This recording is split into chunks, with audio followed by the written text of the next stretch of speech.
قرآن پاک نے فرمایا لقد کان فی یوسف و اخوتہ آیات للسائلین.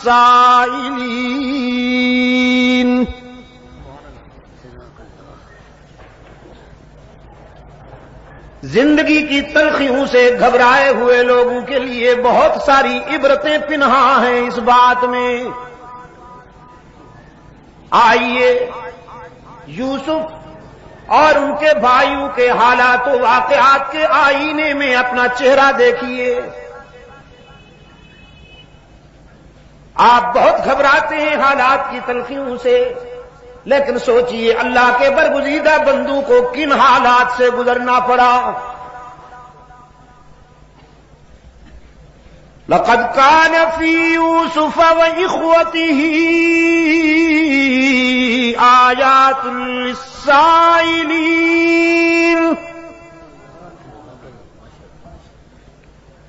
إذ قالوا ليوسف وأخوه أحب إلى أبينا منا ونحن عصبة إن أبانا لفي ضلال مبين. قصور دیکھیے، حسد کے بیماروں نے سب سے بڑی بات یہ کی، ہم پرانے ہیں، ہم بڑی جماعت ہیں، اور یہ ایک ہے عمر میں بھی ہم سے چھوٹا ہے. کبھی کبھی عمر میں چھوٹا ہونا بھی آزمائش ہو جاتی ہے. ہم بڑی جماعت ہیں اور یہ اکیلا ہے، عمر میں بھی چھوٹا ہے. لیکن والد گرامی کو دیکھیے، بس یوسف کے چہرے پہ نظر جمی رہتی ہے.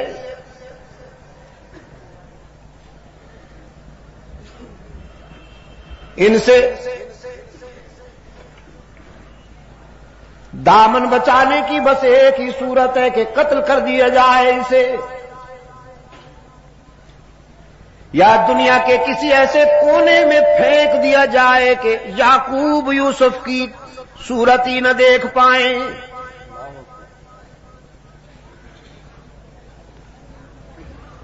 یہ اور اس کا بھائی بنیامین.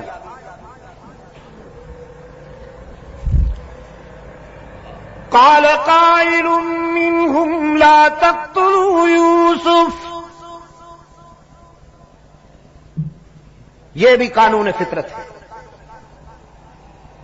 جب کسی مظلوم کے لیے دشمنی ہوتی ہے تو دوستی کی کوئی نہ کوئی کرن ضرور روشن ہوتی ہے.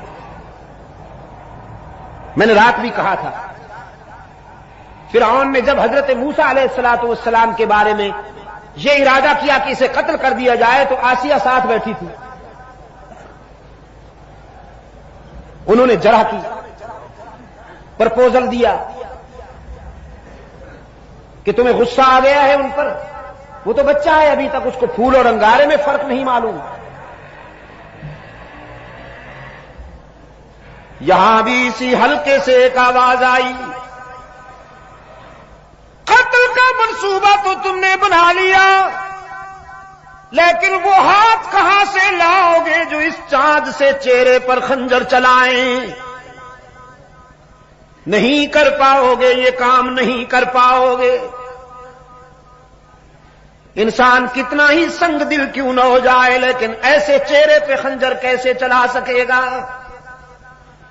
یہ بات تم سے بھی نہیں ہوگی. تجویز یہ ہے، کنویں میں ڈال دو اسے یا کہیں دور چھوڑ آؤ، راہ چلتے مسافر اٹھا کے لے جائیں گے، تمہاری جان بھی چھوٹ جائے گی، قتل کی شقاوت سے بھی بچ جاؤ گے. اور یہی فائنل ہو گیا، یہی فائنل ہو گیا.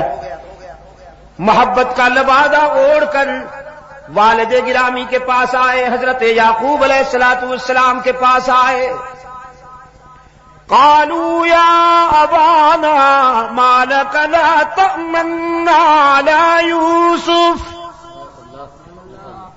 وإنا له لناصحون. آتے ہی حضرت یعقوب علیہ السلام کی خدمت میں کہنے لگے حیرت ہے کہ آپ ہم پر اعتماد کیوں نہیں کرتے. حالانکہ ابھی عدم اعتماد کی کوئی بات ہوئی ہی نہیں تھی، کوئی نان کانفیڈنس کا ابھی تک نقشہ سامنے آیا ہی نہیں تھا. لیکن انسان کے اندر میں جب چوری چھپی ہوئی ہو، کوئی اور اس کو چور کہے نہ کہے، وہ خود اپنے آپ کو چور محسوس کرنے لگتا ہے. یہ انسانی نفسیات کی بات ہے. اگر ان کے اندر میں یہ چوری نہ ہوتی تو آ کے کہتے کہ ابا جان یوسف کو ہمارے ساتھ بھیجیے، ہم ذرا انہیں باہر لے جانا چاہتے ہیں. اگر اس کا کوئی منفی ری ایکشن سامنے آتا تو پھر کہتے آپ ہم پر اعتماد کیوں نہیں کرتے. لیکن انہوں نے آتے ہی بات ہی یہاں سے شروع کی. ما لك لا تأمنا على يوسف وإنا له لناصحون. کیا بات ہے، آپ ہم پر اعتماد کیوں نہیں کرتے، حالانکہ ہم تو یوسف کے ناصح ہیں اور ہمدرد ہیں. أرسله معنا غدا يلتع ويلعب وإنا له لحافظون. انہیں ہمارے ساتھ بھیجیے، ہم اسے جنگل میں لے جانا چاہتے ہیں. ہر وقت آپ اسے گود میں بٹھائے رکھتے ہیں، ذرا دنیا بھی دیکھے. حفاظت کریں گے، بے فکر رہیے. میں یہ واقعہ نہیں آپ کو سنانا چاہتا، میں اپنے ہدف تک پہنچنے کے لیے تھوڑا سا یہ جھلک دکھا رہا ہوں آپ کو. لے گئے حضرت یعقوب علیہ السلام نے اندیشہ بھی ظاہر کیا، کہیں میرے لگتے جگر کو نقصان نہ پہنچ جائے، کوئی درندہ نقصان نہ پہنچا دے. انہوں نے قسمیں کھا کھا کر یقین دہانی کرائی. ہم جماعت ہیں، اتنی بڑی تعداد میں ہیں، ایک یوسف کی حفاظت کرنا کوئی مشکل بات تو نہیں ہے، ہم سب مل کر حفاظت کریں گے، آپ مطمئن رہیے. قرآن پاک نے فرمایا فَلَمَّا ذَهَبُوا بِهِ وَأَجْمَعُوا أَن يَجْعَلُوهُ فِي غَيَابَتِ الْجُبِّ فَأَوْحَيْنَا إِلَيْهِ لَتُنَبِّئَنَّهُم بِأَمْرِهِمْ هَٰذَا وَهُمْ لَا يَشْعُرُونَ. جب لے گئے یوسف کو ویرانے میں اور اپنے پروگرام کے مطابق یوسف کو کنویں میں ڈالنے کے لیے تیاریاں کرنے لگے، رب العالمین نے فرمایا ہم نے یوسف کے دل میں تسلی اتاری، ہم نے یوسف کے دل میں استقامت اور تقویت کے جوہر بھر دیے کہ دشمن تو بہت ہیں لیکن دوست بہت زیادہ طاقتور ہے. یہ تجھے مٹانا چاہتے ہیں لیکن ہمارا فیصلہ ہے کہ ہم تجھے بلند کریں گے. رات میں یہی کہہ رہا تھا. مکہ والے مٹانا چاہتے تھے اور عرش والے نے بلند کرنے کا فیصلہ کیا تھا. یہاں بھی یوسف علیہ السلام کو مٹانے کا پروگرام بنایا گیا، کنویں میں ڈالا گیا. رب العالمین نے روح الامین کو حکم دیا جاؤ میرے پیغمبر کو اپنی آغوش امانت میں سنبھال لو. باپ کی گود میں بھی اتنا سکون نہ ملا ہو جو تیری آغوش امانت میں یوسف کو میسر آئے. یوسف تو محفوظ ہو گئے. کنویں میں جا کر یوسف پشاور کے بے زبانوں محفوظ ہو گئے. کنویں میں جا کر یوسف تو محفوظ ہو گئے. اور برادری، خون چھپانے کے لیے، جرم چھپانے کے لیے ناٹک رچایا۔ یوسف علیہ السلام کا کرتا اتار لیا تھا، اس پہ خون ملا، مصنوعی خون، کسی جانور کے خون سے وہ کرتا رنگین کیا، پھر اسے لکڑی پہ اٹھا کر علم بنایا۔ کیا بنایا؟ علم بنایا۔ یہ ہتھ کنڈے پرانے ہیں، ہاتھ نئے ہیں۔ ہتھ کنڈے پرانے ہیں، ہاتھ نئے ہیں۔ چوری چھپانے کے لیے یہ ناٹک بہت پہلے ہوا۔ جناب یوسف علیہ السلام کا خون آلود کرتا لکڑی پہ اٹھائے ہوئے، مصنوعی آنسو بہاتے ہوئے، چیختے چلاتے ہوئے، قرآن کی زبان میں شام غریبہ مناتے ہوئے حضرت یعقوب علیہ السلام کی خدمت میں آئے۔ قرآن کہتا ہے وَجَاءُوا أَبَاهُمْ عِشَاءً يَبْكُونَ،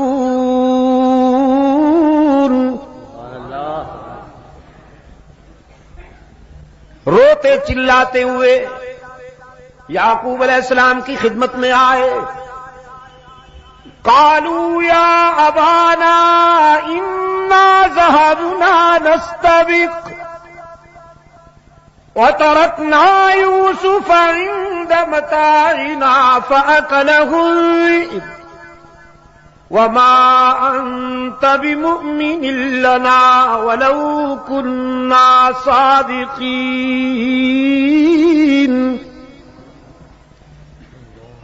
اپنی کہانی بیان کی۔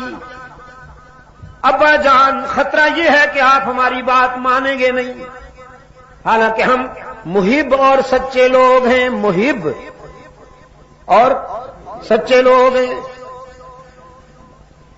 انا ذهبنا نستبق وتركنا يوسف عند متاعنا فأكله الذئب، ہم یوسف کو لے گئے ویرانہ میں، ہم تو کھیلنے میں لگ گئے، بھیڑیا کم بخت آیا، کھا گیا ہمارے بھائی کو۔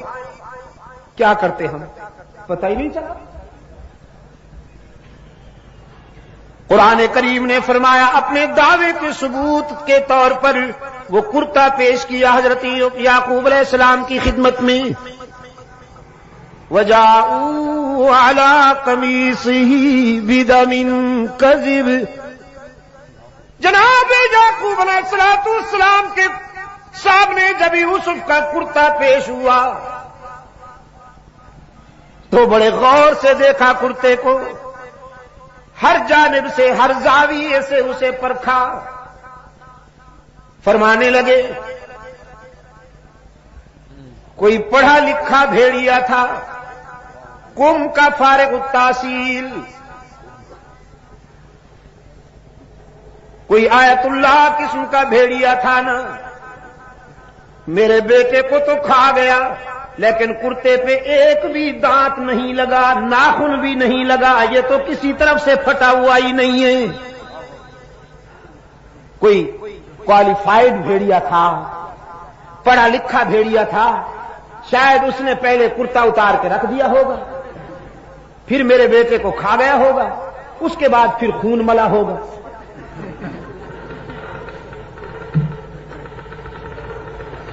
فرمایا بل سولت لکم انفسکم امرا فصبر جمیل واللہ المستعان علی ما تصفون۔ سمجھ گئے ساری کہانی؟ فرمانے لگے تمہارا منصوبہ معلوم ہوتا ہے، یہ سب ناٹک رچا رہے ہو، لیکن میری سنو، اپنے بیٹے سے متعلق یہ دل خراش اور دردناک خبر سننے کے باوجود میں تمہاری ماتمی کاروائیوں میں شرکت نہیں کروں گا، میں تو صبر کا دامن نہیں چھوڑوں گا۔ فصبر جمیل واللہ المستعان علی ما تصفون۔ میں اللہ سے ہی مدد مانگتا ہوں، وہی میرے لخت جگر کا نگہبان ہے اور حفاظت کرنے والا ہے۔ رات بھی بات یہاں آئی تھی، اتفاق سے آج بھی پھر اسی موڑ پہ آ گئی۔ انبیاء اور رسول نے جب بھی مدد مانگی کس سے مانگی؟ عجم کے بیماروں تک ہی کی حرارتیں پہنچاؤ، اللہ عجم کے بھی کے بیماروں کو شفائے کاملہ عطا فرمائے، ان کے فکر و نظر کے اندھیروں کو قرآن کے اجالوں سے دور فرمائے۔ انبیاء اور رسول نے زندگی کے سفر میں جب بھی کوئی مشکل مقام آیا تو کس سے مدد مانگی؟ واللہ المستعان علی ما تصفون۔ یعقوب نے بھی بیٹے کو اللہ کے حوالے کیا، اور ان مراحل سے گزرنے کے بعد جب یوسف کو انعام ملا، ایثار، استقامت اور وفا کا سفر کرنے کے بعد جب اللہ نے یوسف کو انعام عطا کیا ہے، پاؤں کے نیچے مصر کا تخت ہے اور سر پہ نبوت کا تاج ہے۔ انعام پسند آیا آپ کو؟ پاؤں کے نیچے مصر کا تخت ہے اور سر پہ نبوت کا تاج ہے۔ روحانی طور پر بھی صاحب اختیار ہیں اور مادی نقطۂ نظر سے بھی صاحب اقتدار ہیں۔ فطرت کبھی کبھی عجیب مناظر دکھاتی ہے۔ کنویں میں ڈالنے والے منگتا بن کر آئے ہیں، سوال کرتے ہیں غلے کا۔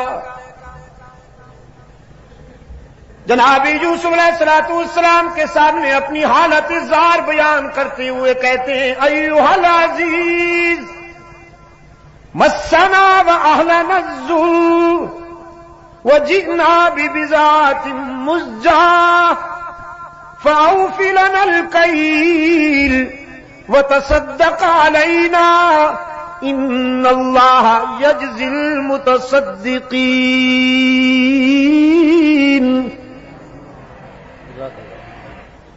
شاہ مصر، ہم بھوک اور افلاس میں اکتائے ہوئے ہیں، مبتلا ہیں، تیرے جود و سخا کے چرچے سن کر حاضر ہوئے ہیں، ہمارے حال پہ رحم کیجئے، ہمیں غلہ عطا کیجئے، ہم جس کا معاوضہ دینے کی پوزیشن میں بھی نہیں۔ جناب یوسف علیہ السلام نے فرمایا داد و دہش کی بات بعد میں ہوگی، دینے دلانے کی بات بعد میں ہوگی۔ هل علمتم ما فعلتم بيوسف واخيه اذ انتم جاهلون۔ پہلے یہ بتاؤ تم نے یوسف اور اس کے بھائی کے ساتھ کیا کیا تھا، یہ پہلے بتاؤ۔ اور ان بیچاروں کو پہلے بھی شبہ تھا، چہرے کے زاویے بار بار دیکھتے تھے، تجسس تھا، سسپنس تھا کہ یہ چہرہ تو دیکھا بھالا ہے، یہ تو وہم و گمان میں بھی نہیں تھا کہ یہ وہی ہے جس کو کنویں میں ڈال آئے تھے ہم، لیکن تجسس تھا کہ یہ چہرہ دیکھا بھالا ہے۔ اب جب اسی چہرے نے اسی کا نام لے لیا جس کے متعلق وہ سوچ رہے تھے تو اب چونکے، کہنے لگے ہم نے کیا کیا تھا یوسف اور اس کے بھائی کے ساتھ یہ ہم بھی بعد میں بتائیں گے، پہلے آپ بتائیے کہیں آپ وہی تو نہیں۔ اِنَّكَ لَأَنْتَ یوسف، آپ کہیں وہی یوسف تو نہیں؟ جناب یوسف علیہ السلام نے نعرہ لگایا انا یوسف، اب چھپانے کی کوئی ضرورت نہیں، اب مشیت ایزدی یہ تھی کہ حقیقت واضح ہو جائے۔ قال انا یوسف وہذا اخی، الحمدللہ میں وہی یوسف ہوں اور یہ میرا بھائی ہے بنیامین۔ برادران یوسف نے کہا مگر آپ یہاں کیسے؟ ہم تو آپ کو کنویں میں ڈال چکے، آپ کا ماتمی جلوس نکال چکے، جرم چھپانے کے لیے آپ کے کرتے پر خون لگا چکے، ہم تو آپ کو ٹھکانے لگا چکے تھے، آپ یہاں کیسے؟ سیدنا یوسف علیہ نبینا علیہ تسلیم نے فرمایا قد من اللہ علینا، یہ میں آپ کے دل کی گہرائیوں میں اتارنا چاہتا ہوں۔ یہاں اپنے دادے کا نام نہیں لیا، باپ کا نام نہیں لیا، تم تو مجھے مٹانا چاہتے تھے لیکن جانتے ہو میں کس کا پوتا ہوں، جانتے ہو میرا باپ کون ہے، نہ دادے کا نام لیا نہ باپ کا، اور اگر لے بھی تو دادا ابراہیم ہے، باپ یعقوب ہے۔ دادا وہ ہے جس کی نسل سے کم و بیش 14,000 انبیاء پیدا ہوئے، ابراہیم علیہ السلام کی نسل سے کم و بیش 14,000 انبیاء پیدا ہوئے اور انہی کی نسل سے رحمت عالم صلی اللہ علیہ وسلم آئے، لیکن یوسف کی زبان پر دادے کا نام بھی نہیں آیا، باپ کا نام بھی نہیں آیا۔ کیوں؟ کہ مشکلات میں کام آنا نہ دادے کا منصب ہے نہ باپ کا، مشکلات میں کون کام آیا کرتا ہے؟ جزاکم اللہ۔ مشکلات و مصائب میں کام آنے والا کون؟ پشاور کے روشن ضمیروں، مشکلات و مصائب کے گرداب میں، مصائب کے بحر زخار میں الجھے ہوئے سفینوں کو کنارے لگانے والا کون؟ یعقوب نے جب پکارا تو کسے؟ یوسف کے لبوں پہ نام آیا تو کس کا؟ پھر جب